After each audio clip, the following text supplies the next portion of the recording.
ক্ষমতার লোভে অন্ধ হয়ে গিয়ে তারা যদি মনে করে থাকে এই তরুণ প্রজন্মকে তারা মাইনাস করে দিয়ে নিজেরাই সংসদের দিকে যাত্রা করবে, তাহলে তারা সেটা ভুল ভাবছে।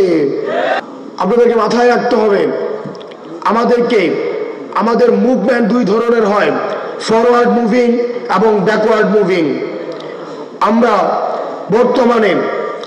আমরা যদি এই বর্তমান সময়টাকে কাজে না লাগাতে পারি, তাহলে ভবিষ্যতের কাঠগড়ায় আমরা ঠিক ওই ধরনের অপরাধী হিসেবে বিবেচিত হব যারা আজকে বর্তমানের কাঠগড়ায় যেভাবে আমরা অতীতকে আমরা অপরাধী হিসেবে বিবেচনা করছি। সেজন্য আপনারা যারা তরুণ প্রজন্ম রয়েছেন, আপনার এবং আমার দায়বদ্ধতা অনেক বেশি।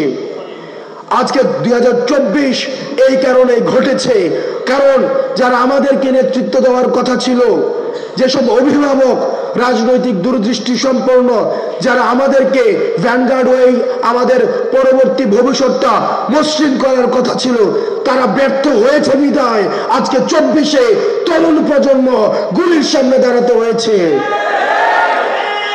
সুতরাং পরবর্তী বাংলাদেশ বিনির্মাণের ক্ষেত্রে আমাদের তরুণ প্রজন্মকে এগিয়ে আসতে হবে। যারা আমাদের অভিভাবক রয়েছে, যারা অভিজ্ঞতা সম্পন্ন আমাদের পূর্ব প্রজন্ম রয়েছে, তাদের থেকে আমরা অভিজ্ঞতা নিব। তাদের অভিজ্ঞতা এবং এই তরুণ প্রজন্মের সাহস, এই দুইটার সংমিশ্রণে আমাদের পরবর্তী বাংলাদেশ বিনির্মিত হবে। কোন শক্তি যদি রাষ্ট্রীয় কাঠামোর মধ্য দিয়ে মনে করে থাকে এই তরুণ প্রজন্মকে মাইনাস করে দিয়ে পরবর্তী বাংলাদেশ বিনির্মাণ করবে, ক্ষমতার লোভে অন্ধ হয়ে গিয়ে তারা যদি মনে করে থাকে এই তরুণ প্রজন্মকে তারা মাইনাস করে দিয়ে নিজেরাই সংসদের দিকে যাত্রা করবে, তাহলে তারা সেটা ভুল ভাবছে। প্রিয় সহযোদ্ধা, আপনাদেরকে মনে করতে হবে আমাদের এই সংগ্রামটা যত না বেশি আমাদের দলীয়, তার চেয়ে বেশি আমরা একটা জেনারেশন কনফ্লিক্টের মধ্যে রয়েছি।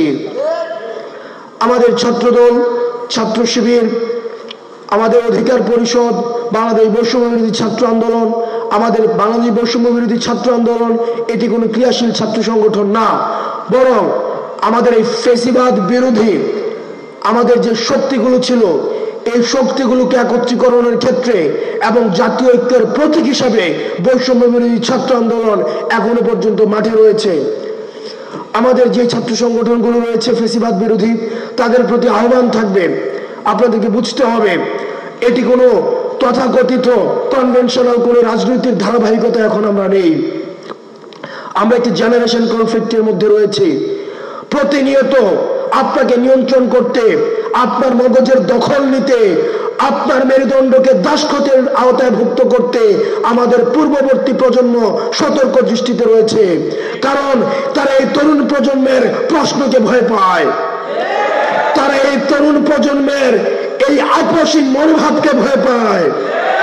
সুতরাং আমরা যদি ঐক্যবদ্ধ না থাকতে পারি, তাহলে আমাদের এই পূর্ববর্তী প্রজন্ম যারা আমাদের এই ফেসিবাদের এই শাসন কাঠামোর মধ্যে আমাদেরকে শিকলবন্দী করে রেখেছিল, তারা এখন আপনার মগজল দখল নিতে ব্যস্ত, তারা আপনার স্বাধীন চিন্তার দখল নিতে ব্যস্ত, তারা আপনার মেরুদণ্ডকে বিক্রি করে দিয়ে আবার আপনাকে দাসখতের আওতাভুক্ত করতে ব্যস্ত। সুতরাং আপনাকে স্বনির্ভর হতে হবে, আপনার চিন্তার জায়গায় স্বনির্ভর হতে হবে, আপনার পলিসির জায়গায় স্বনির্ভর হতে হবে। প্রিয় সহযোদ্ধা, আমাদের 24 পরবর্তী বাংলাদেশ গঠন করার জন্য আমরা তরুণ প্রজন্ম ঐক্যবদ্ধ হিসেবে এবং পূর্ববর্তী প্রজন্মের অভিজ্ঞতা নিয়ে আমরা সামনে এগিয়ে যাব। আপনাদের সাথে আবার দেখা হবে। আমাদের লড়াইয়ে কখনোই আপোষ হবে না, শুধুমাত্র সংগ্রাম, মাতৃভূমি অথবা মৃত্যু। আসসালামু আলাইকুম ওয়া রাহমাতুল্লাহ।